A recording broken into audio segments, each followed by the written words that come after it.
사랑하는 서현의 성도 여러분, 우리는 지난주에 우리 사람을 주목하시는 하나님에 대해서 배웠습니다. 하나님께서는 저와 여러분을 주목하십니다. 우리가 태어나는 순간부터 지금 이 순간까지 우리 걸음을 한 번도 한순간도 놓치지 않고 하나님께서는 우리를 주목해 오셨습니다. 하나님께서 사람을 주목하시는 이유는 다음과 같습니다. 하나님께서는 계시고 그분이 이 세상을 창조하셨기 때문이에요. 하나님께서 이 세상을 어떻게 창조하셨습니까? 매우 뛰어나고 아름답고 퍼펙트하게, 완벽하게 창조하셨습니다. 그런데 그 완벽하고 아름답고 존귀한 그 세상이 망가진다면 하나님께서는 어떻게 하실까요? 가만히 있으시겠습니까? 저와 여러분들이 살아있는 동안에 가만히 있을 수 있겠습니까? 우리도 무언가를 완성해 놓고 무언가를 아름답게 작품을 만들어 놓았다고 한다면 그것이 망가지는 거 우리가 두고 볼 수 있겠습니까? 절대로 못 봅니다. 왜 우리가 못 보냐? 우리가 바로 하나님을 닮게 창조되어졌기 때문이에요. 우리도 그런데 살아계신 하나님께서 존재하시고 지금도 운행하시고 보고 계시다면 이 세상이 하나님께서 만드신 그 아름다운 그 초기의 그 존귀함을 잃어버렸다면 하나님께서는 참고 가만히 계실 수 없으실 것입니다. 하나님께서는 회복시키시는 거죠. 근데 이 세상이 왜 그렇게 망가졌을까요? 왜 인간들의 삶 속에 끊임없는 고통과 슬픔과 다툼과 갈등이 계속적으로 지속할까요? 끊임없이 배우고 연구하는데도 불구하고 그건 사람이 타락했기 때문입니다. 사람이 죄인으로 태어나기 때문입니다. 죄인으로 태어나니까 자신밖에 모르는 거죠. 내가 잘 될 때는 내가 잘났고 내가 안 될 때는 나만 억울하고 바깥에가 문제가 있다고 여겨지는 겁니다. 그래서 하나님께서는 이 세상을 살려낼 때 사람이 망쳐놨기 때문에 그 사람을 통해서 다시 회복하시기를 원하십니다. 그래서 우리를 주목하고 계시는 거죠. 우리를 어떻게 해서 우리를 주목하신다고 하더라도 우리를 통해서 어떻게 이 세상이 살아날 수 있을까요? 이유는 그 방법은 매우 간단합니다. 우리가 살아나면 우리가 관계되어져 있는 곳은 살아나게 된다는 거죠. 이것이 신비입니다. 굉장히 단순하지만 기독교가 존재하는 그 모든 순간부터 하나님 때문에 하나님과 이어져서 늘 세상을 보고 살다가 하나님과 이어지기 시작하는 그 사람이 살아날 때 하나님의 생명을 받고 이 세상을 맛깔나게 살기 시작하면 눈빛이 달라지고 회복되기 시작하면 그 사람이 있는 곳은 살아나게 된다는 거예요. 근데 그 사람이 죽어가면 여전히 살아날 기미는 없습니다. 창세기 12장 3절 하나님께서 이렇게 우리에게 가르쳐 주십니다. 같이 한번 읽겠습니다. 시작. 너를 축복하는 자에게는 내가 복을 내리고 너를 저주하는 자에게는 내가 저주하리니 땅의 모든 족속이 너로 말미암아 복을 얻을 것이라 하신지라. 여기에서 너는 누구입니까? 하나님을 만난 사람, 하나님께서 주목하시는 그 사람, 그래서 하나님의 생명 안으로 들어오기 시작한 사람, 하나님이 믿겨지기 시작한 사람, 인생이 다시 맛깔나기 시작한 그 사람이 그 사람에게 주어진 복입니다. 너를 축복한다면, 너를 보는 수많은 사람들이 너를 축복한다면 내가 그 사람들을 축복하겠다. 그러나 반대로 너를 저주한다면 내가 가만히 두고 참아 보지 못할 거다. 너를 저주한다면 나도 그를 저주할 것이다. 여러분, 사람이 우리를 저주하는 것보다 하나님께서 그 사람을 저주하면 이 무게는 다른 겁니다.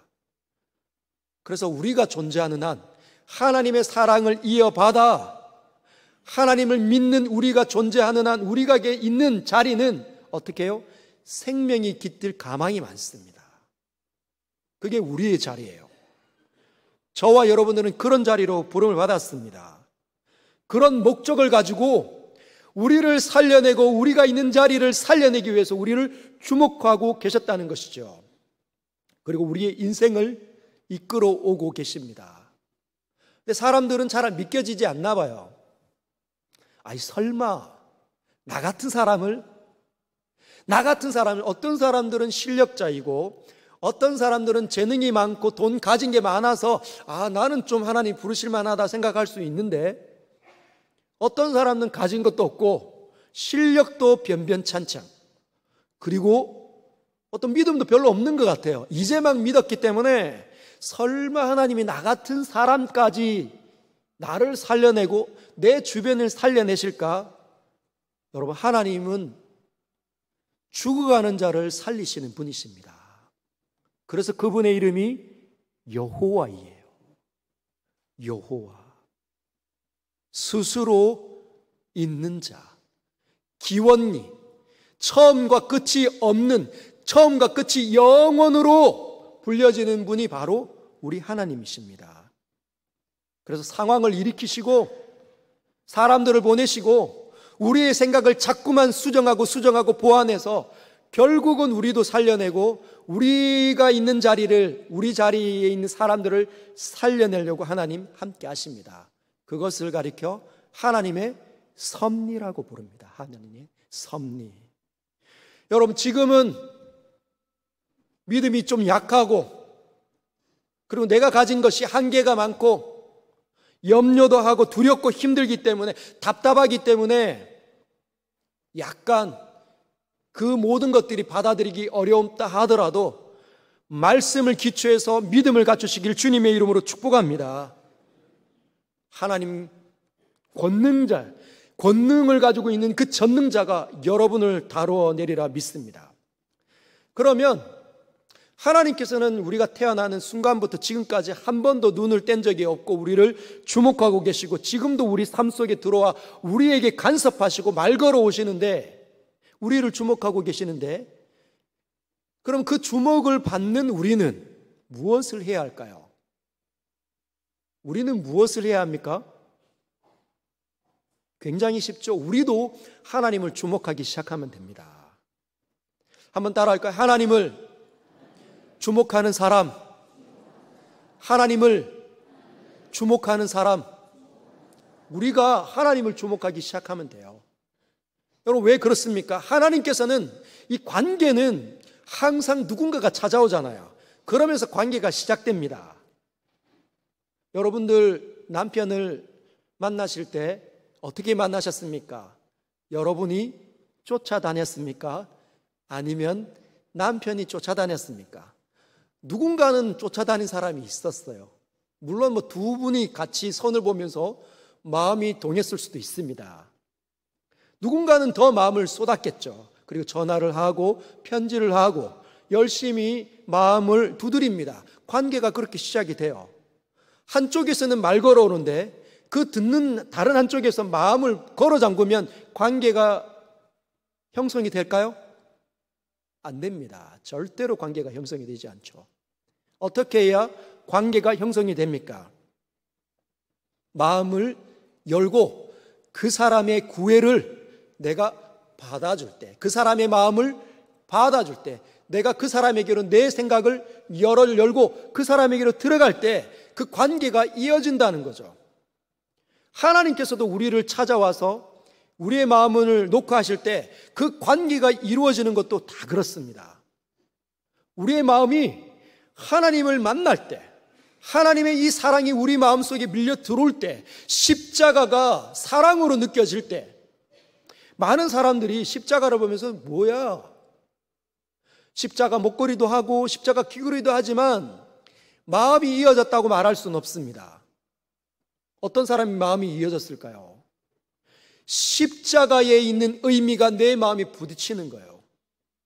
여러분, 왜 아들 예수께서 십자가를 지셨습니까?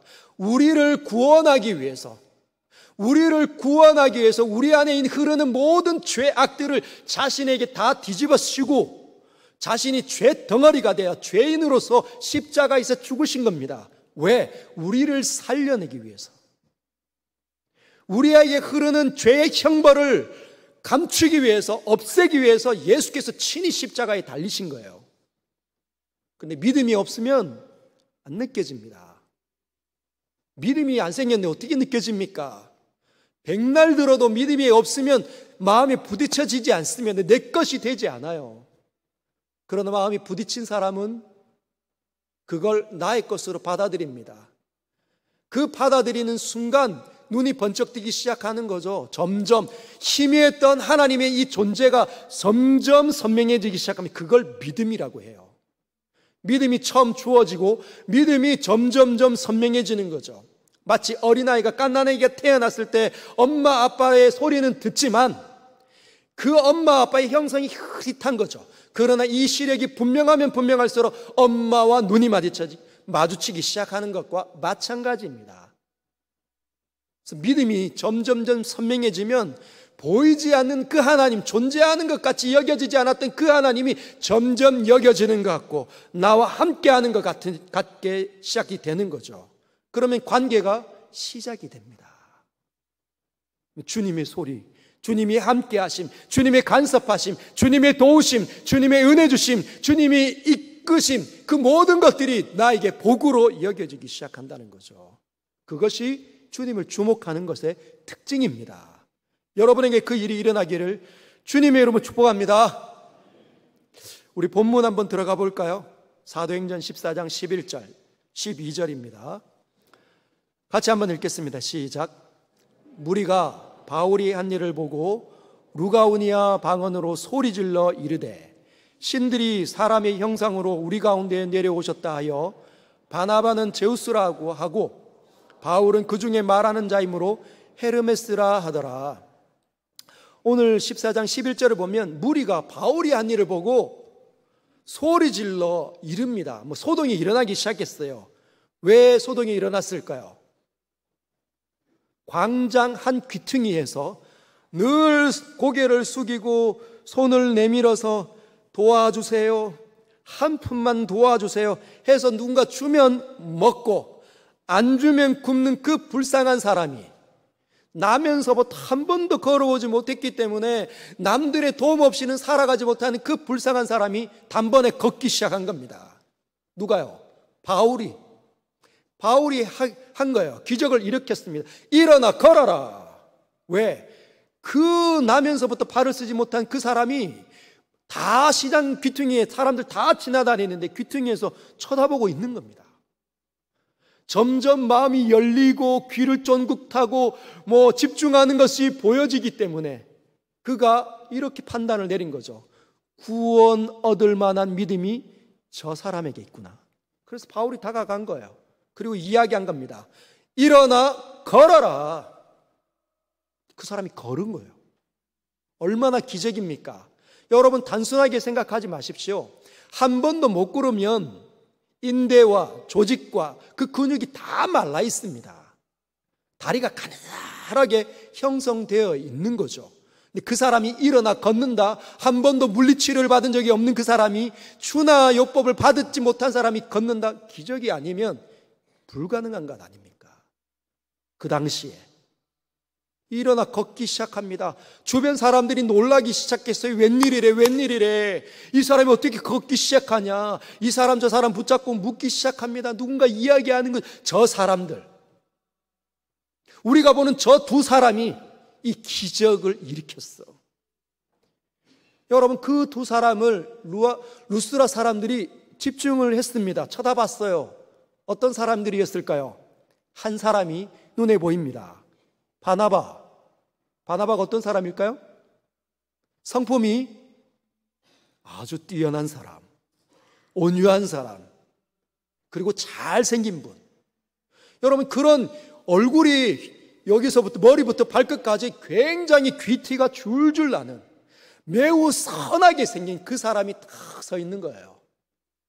그리고 그 앞에는 어떤 사람일까요?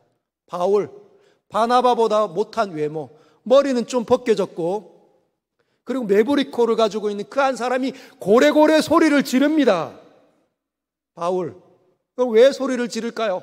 사람들이 막 웅성웅성 모여드니까 뭘 증거하고 있습니까? 예수 그리스도의 복음을 지금 막 설명하는 거죠. 여러분 들으십시오. 막 이야기하는 겁니다. 그럴 때 여러분은 어떤 느낌이 들까요?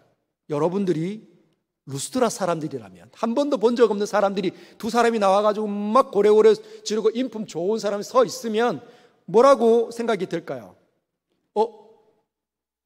뭔가 예사롭지 않은데 저 사람들? 여러분, 믿음이 굉장히 탁월한 사람을 본 적 있습니까? 늘 하나님의 소리를 듣는 사람, 늘 성경을 들고 하나님의 소리를 듣고 하나님 앞에 늘 엎드리고 기도하면 늘 하나님의 그 기도에 응답이 있는 사람, 그리고 하나님의 친밀함이 있기 때문에 이 안에 선함이 굉장히 친절하고 따뜻한 사람 본 적 있습니까? 여러분들이 그런 사람 되기를 주님의 이름으로 축복합니다. 여러분, 그 사람들이 어떤 말들을 쏟아낼까요? 그 사람들의 표정은 어떨까요? 믿음에 확신이 있지 않겠습니까? 지금 하나님이 느껴지고 하나님의 부름에 의해서 사역의 길을 들어섰는데, 이 기도만 하면 역사가 나타나고 하나님께서 환상 가운데 나타난다면 얼마나 확신 가운데 사람들한테 막 강하게 어필하겠습니까? 자신감이 넘치겠죠. 여러분, 이 모습이 루스드라 사람들에게도 굉장히 다르게 보여졌을 것 같습니다. 굉장히 신비롭다. 저 사람들은 무언가 예사롭지 않게 경건하고 거룩한 사람들 같아. 근데 그때 그렇게 생각하고 쳐다보고 있는데 뒤에서 한 사람 소리칩니다. 신이다, 신. 신들이 사람의 형상으로 우리 가운데 내려온 거야 라고 누군가가 이쪽 저쪽에서 소리친 거예요. 그 소리를 들으면서 한번 또 쳐다보십시오. 어떻게 보일까요? 진짜 그런 것 같은데? 사람들이 우르르 몰리기 시작합니다. 그러면서 옆 사람 옆에서 한 사람이 묻기 시작하는 건데, 혹시 신이세요? 혹시 제우스입니까? 여러분, 누구를 붙잡고 제우스라고 물었을까요? 바나바. 여러분, 제우스는 로마 신화에서는 신들의 아버지로 알려져 있습니다. 신들의 아버지. 이 바나바가 머리 시크한데 인상 너무 좋고 잘생겼고 귀티가 줄줄 흐르는 사람이 이렇게 탁 서 있으면 뭐로 느껴지겠습니까? 신이다! 제우스로 느껴지는 거죠. 혹시 제우스? 바울은 헤르메스로 사람들이 자꾸 묻기 시작합니다. 헤르메스는 제우스의 아들로 알려져 있습니다. 제우스의 아들인데 웅변의 신, 여러분 하나님 계십니다. 확신에 차서 사도 바울이 막 침튀기 가면서 막 이야기합니다. 막 입에서 막 그 따발총이 달린 것처럼 막 나오는 거죠. 가만히 들어보니 맞는 것 같아.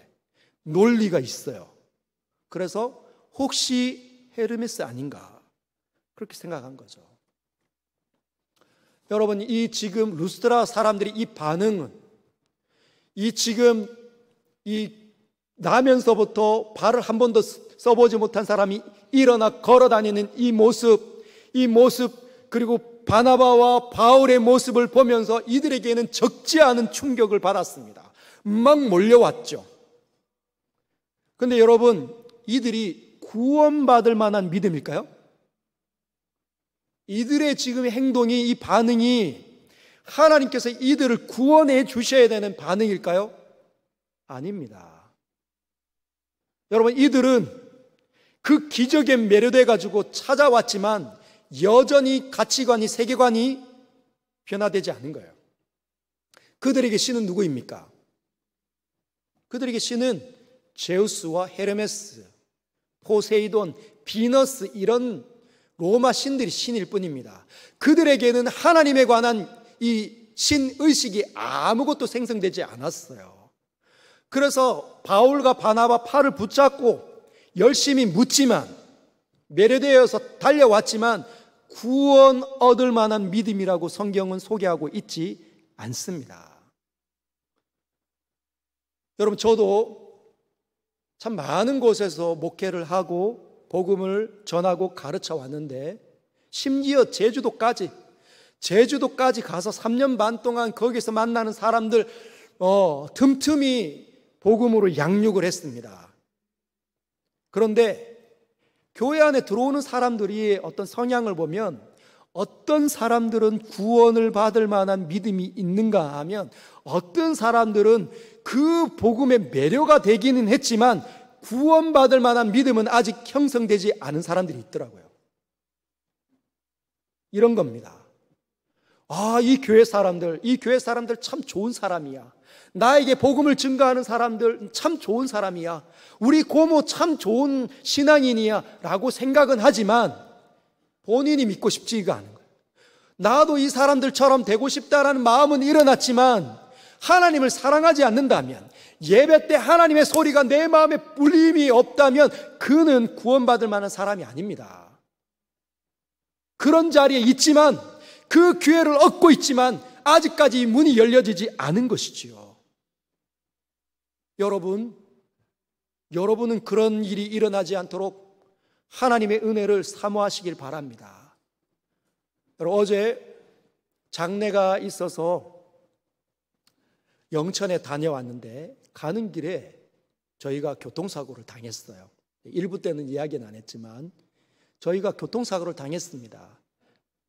뒤에 이제 장로님 2분 타시고 또 연로하신 집사님 타시고 저희 이제 사역자들 3명이 해서 타고 가는데 터널에서 4, 5중 터널이 그 교통사고가 일어난 거예요. 저희가 첫 번째였는데 뒤에는 더 크게 사고가 났더라고요.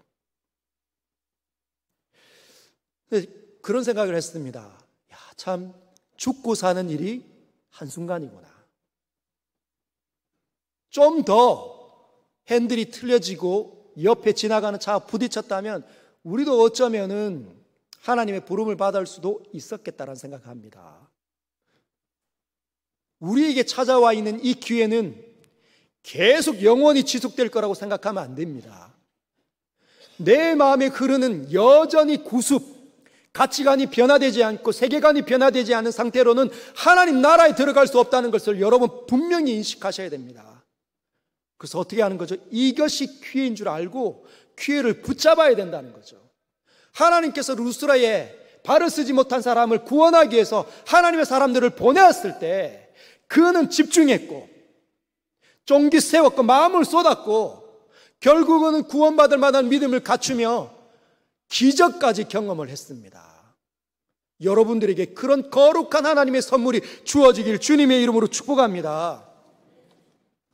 여러분, 바울과 바나바 사람들이 막 우르르 몰려옵니다. 이쪽 저쪽에서 팔 잡고 당기고 이게 뭡니까? 이게 어떤 일이에요? 당신들은 누구입니까? 이쪽 저쪽에서 신이 다 떠들 때 여러분 이들이 어떤 마음이 들었을까요? 신나지 않았을까요? 이전에서 비시디아 안디옥과 이고니온에서도 여러분 복음을 증거할 때 사람들이 막 우르르 때같이 몰려들었습니다. 이고니온에서는 시내의 절반이 예수 믿는 사람과 아닌 사람으로 막 나뉘어서 엎치락 뒤치락 할 정도로. 그런데 이 루스라는 전혀 다른 환경입니다. 이고니온까지는 자신들이 신으로 여겨지지 않았거든요.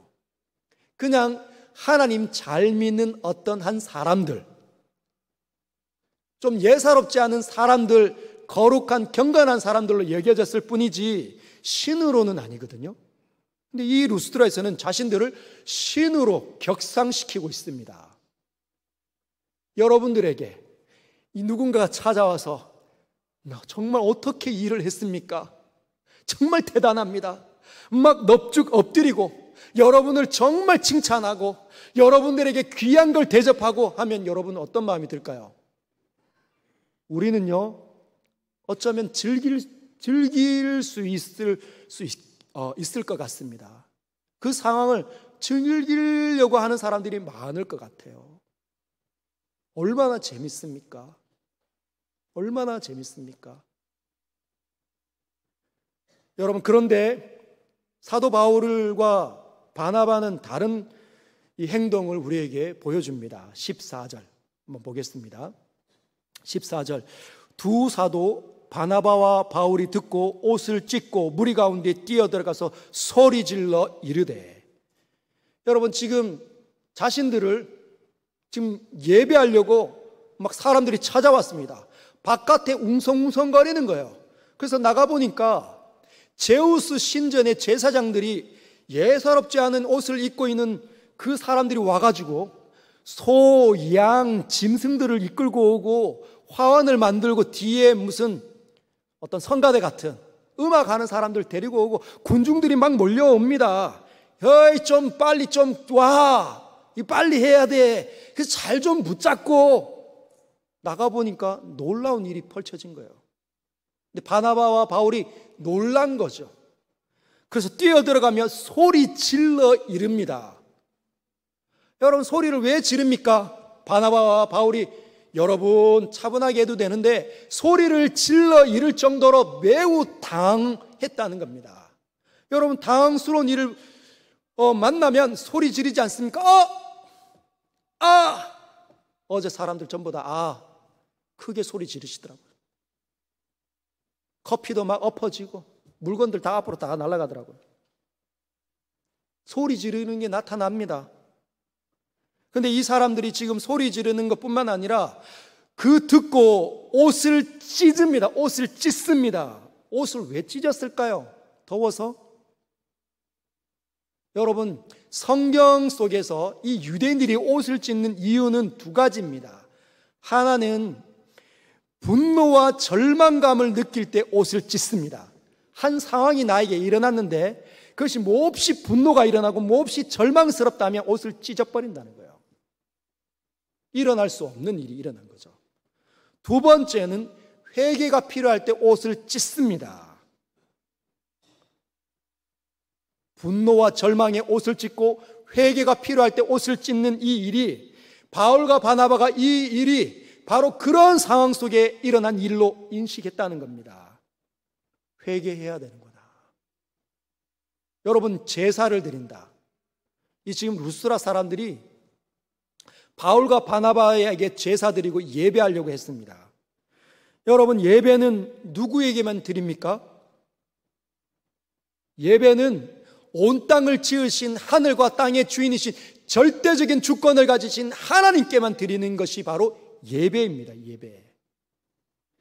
그런데 바울과 바나바가 내가 그 예배의 영광을 가로챘다고 그들이 판단을 내린 거예요. 그래서 회개하는 거죠. 그리고 여러분, 루스드라 사람들이 하고 있는 그 짓거리들을 보니까 이건 해서는 안 되는 거죠. 여전히 이교적인 세계관 속에 사로잡힌 일들인 줄 알고 옷을 찢는 겁니다.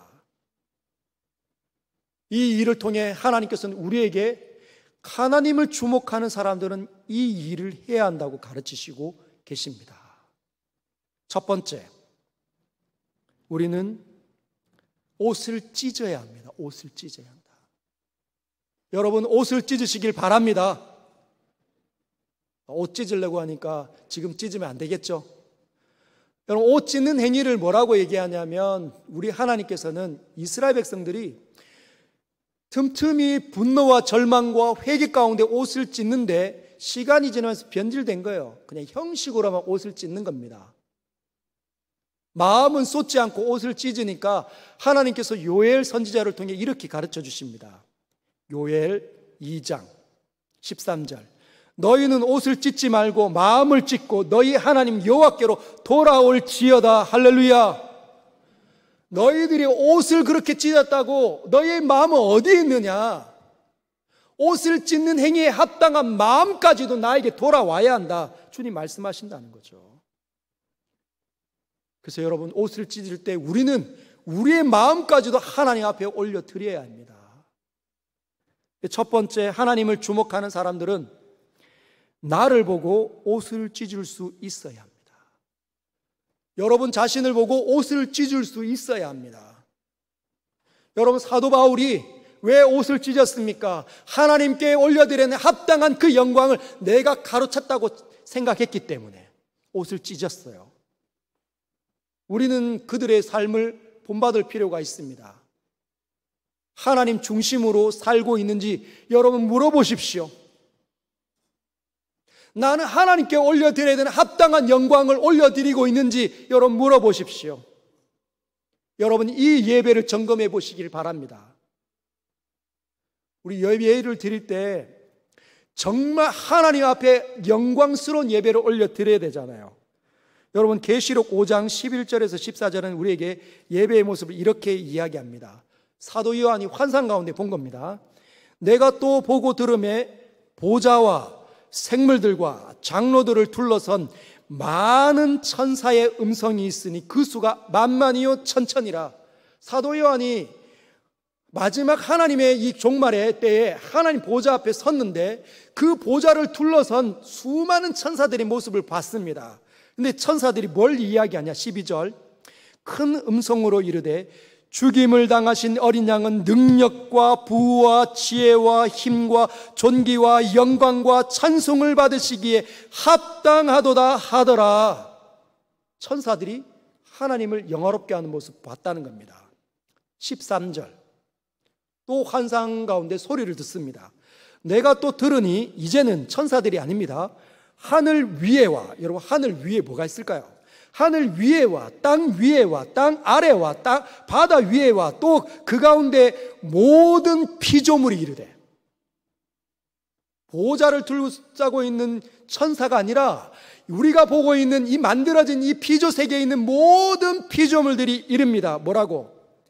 보좌에 앉으신 이와 어린 양에게 찬송과 존귀와 영광과 권능을 세세토록 돌릴지어다 하니, 그렇게 하나님을 경배하고 예배하고 있다는 거예요. 14절 내 생물이 이르되 아멘 하고 장로들은 엎드려 경배하더라. 이것이 예배입니다. 이것이 하나님을 주목하는 사람들, 하나님과 관계가 형성되어 이어진 사람들이 하나님께 올려드릴 마땅한 거룩한 예배의 태도라는 것이죠. 하나님께서 우리를 주목하셨고 우리도 하나님을 주목하고 있다면 이런 예배를 드려야 합니다. 근데 여러분 한번 점검해 보십시오. 여러분이 이런 예배를 드리고 있습니까?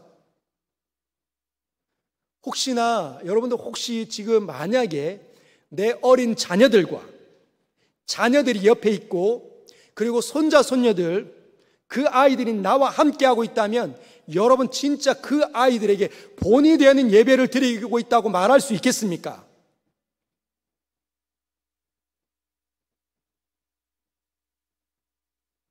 어쩌면 우리의 예배 의식이, 이 하나님을 인식하는 이 의식이 너무 현저하게 낮기 때문에 거룩한 예배를, 합당한 예배를 올려드리고 있지 못할 수도 있다는 것이죠.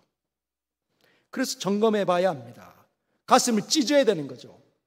내가 그렇게 살았다면, 내 자녀들에게 말해주고 보여줄 수 있는 합당한 예배자로 서지 못했다면 가슴을 찢어야 합니다.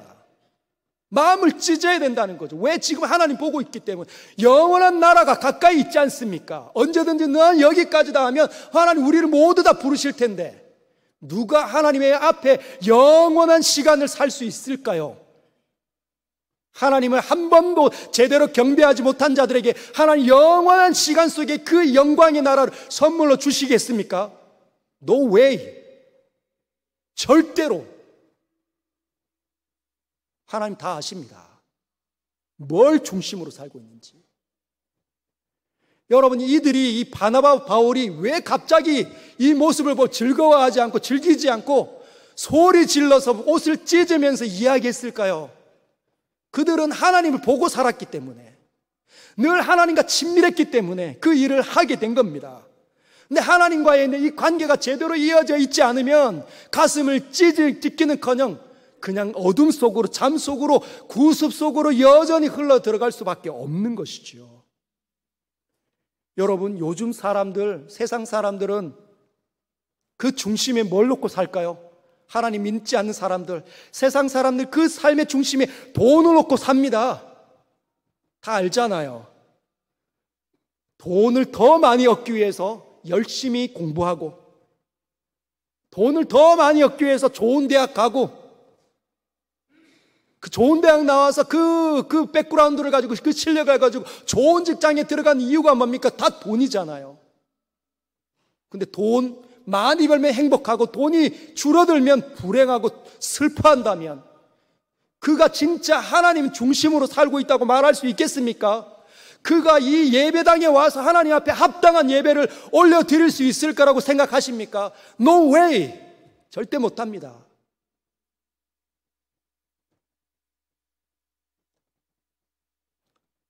여러분, 만약에 하나님 중심으로 산다면 지난주를 돌아봤을 때 하나님의 사랑을 느끼지 못하고 하나님께 마땅한 예배를 올려드리지 못하고 살아왔던 모든 흔적이 우리 자신을 괴롭게 할 겁니다. 그래서 하나님 앞에 울부짖는 거죠. 하나님, 제가 잘못 살았군요. 말씀 들릴 때마다 막 찔리고 괴롭고 슬퍼서 하나님 죄송합니다. 회개하는 것이 마땅하다는 겁니다. 그게 하나님 주목하는 사람들의 특징인 것이거든요. 그리고 감사한 거면 어떻게 합니까? 내가 사업이 잘 됐기 때문에 하나님께 감사한 것하고 사업이 잘 안 됐으니까 감사한 거 안 한다. 그건 물질을 중심으로 살고 있는 거잖아요.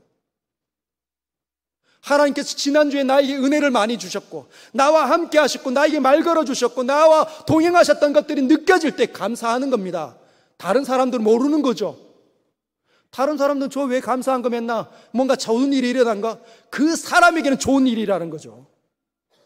여러분, 이것이 바로 자신을 보고 가슴을 찢어야 되는 이유가 여기에 있습니다. 여러분에게 그 일이 일어나기를 주님의 이름으로 축복합니다. 여러분, 첫 번째 사람 하나님께서 창조하셨을 때 아담과 하와가 하나님의 뜻대로 하나님을 영화롭게 하면서 살아가도록 지음을 받았는데 마귀가 찾아와가지고 유혹합니다. 뭐라고 유혹합니까? 하나님 절대로 너희들 죽일 뿐 아니야. 너희가 어쩌면 하나님이 되어라. 여러분, 인간이 놀라운 지능을, 능력을 가지고 태어났으니까 모든 것들을 분별하고 모든 것들을 다뤄내니까 너희가 하나님이 되어라. 이렇게 유혹을 합니다. 그래서 아담과 하와가 자신들이 하나님의 자리로 들어가 버린 거예요. 하나님께 올려드려야 되는 그 자리가 자기가 들어가 버린 겁니다.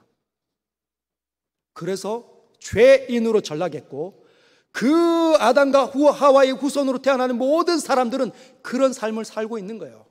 내 인생이 마치 나의 것인 줄을 착각하고 사는 거죠. 내가 주인인 것처럼. 지난주에 우리가 살펴본 것처럼 우리가 가지고 있는 건 하나도 우리 것이 없으면 내가 만들 수 있는 게 없습니다. 내 육체까지도, 내 영혼까지도 하나님으로부터 받은 거라 여러분 믿으시길 바랍니다. 우리는 청지기예요, 청지기.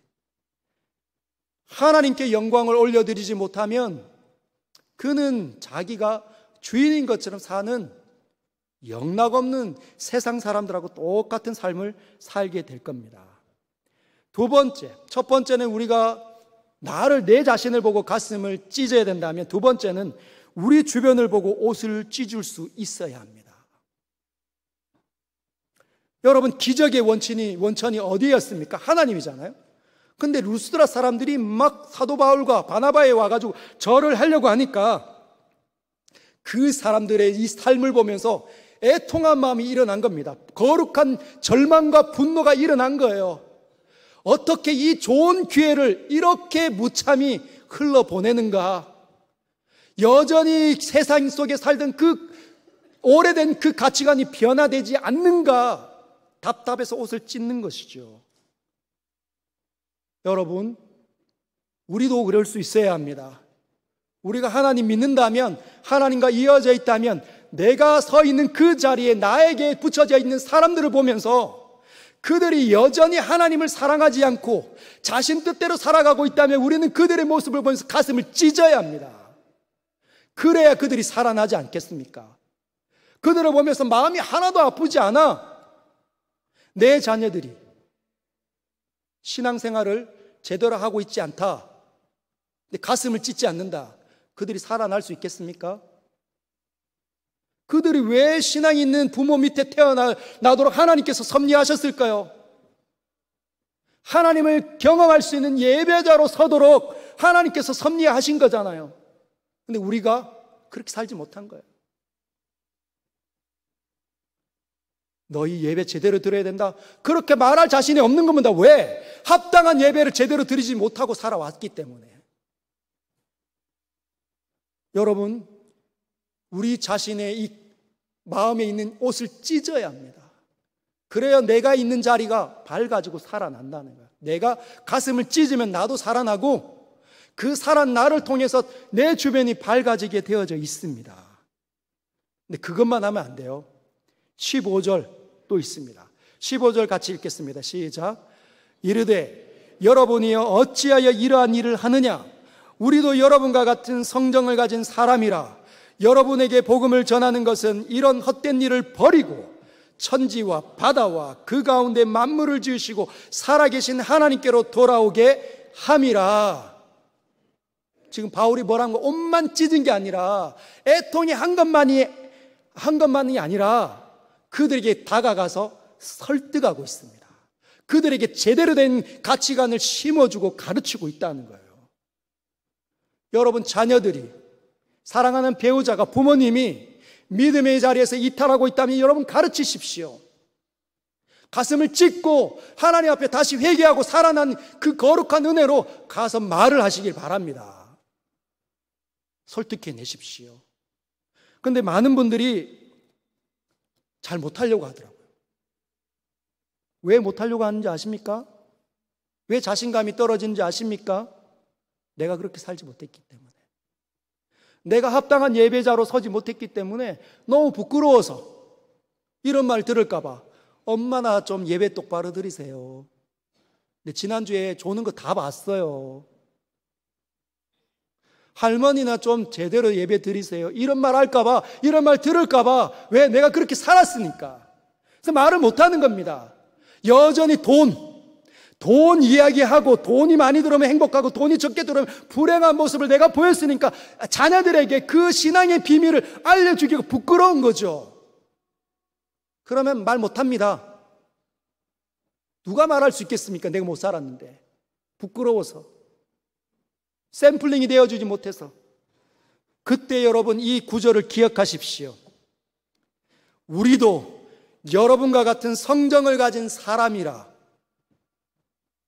나도 너하고 똑같다. 아빠도 엄마도 너랑 비슷하다. 아빠도 예배 잘 드리고 싶고, 아빠도 하나님을 사랑하고 하나님을 경배하고 싶지만 아빠도 얼마나 연약한지, 아무것도 아닌 일로 마음이 어려워지고 염려가 찾아오고 두려워하고, 그래서 예배를 제대로 드리지 못한 적이 한두 번이 아니란다. 미안하다. 인정하십시오. 그래서 뭘 이야기합니까? 그래서 나는, 아빠는 예수가 필요하다. 아빠가 처음 거듭날 때만 예수가 필요한 것이 아니라 지금 이 순간에도 예수가 필요하고 영원히 나는 예수님이 필요하다. 아빠는 죄인이야. 그러나 아빠가 지울 수 없는 건 뭐냐면, 이렇게 연약하고 실패하지만 너에게 좋은 모습을 못 보여줬지만 아빠는 하나님이 계시다고 믿고 그 하나님을 느끼고 있고 그 하나님이 너무너무 두렵단다. 그래서 아빠는 네가 그런 예배자가 되길 바래. 하나님께서 너를 우리 가정에 보낸 이유는, 선물로 우리에게 주신 이유는 하나님께서 너를 참된 예배자로 세우기 위함인 줄 아빠는 인정한다. 나 아빠가 제대로 그 일을 감당해 주지 못해 미안하다 하고 설득해야 합니다. 말할 수 있어야 합니다. 왜? 우리가 하나님을 보는 사람들이기 때문에. 할렐루야. 그거 없이 어떻게 이 세상에 하나님을 볼 수 있겠습니까? 실패하는 것도 이용하시고 성공하는 것도 이용하십시오. 잘 될 때는 하나님께서 주셨고, 잘 되지 못했을 때 나의 어리석음과 미련함 때문에 이 일이 일어났다. 우리 함께 기도하자. 여러분 믿음으로 승리하시길 바랍니다. 그래서 하나님께서 우리를 주목하시고 우리도 하나님을 제대로 주목해서 하나님을 영화롭게 하는 남은 인생 되시길 주님의 이름으로 축복합니다. 우리 말씀을 기억하면서 기도하도록 하겠습니다.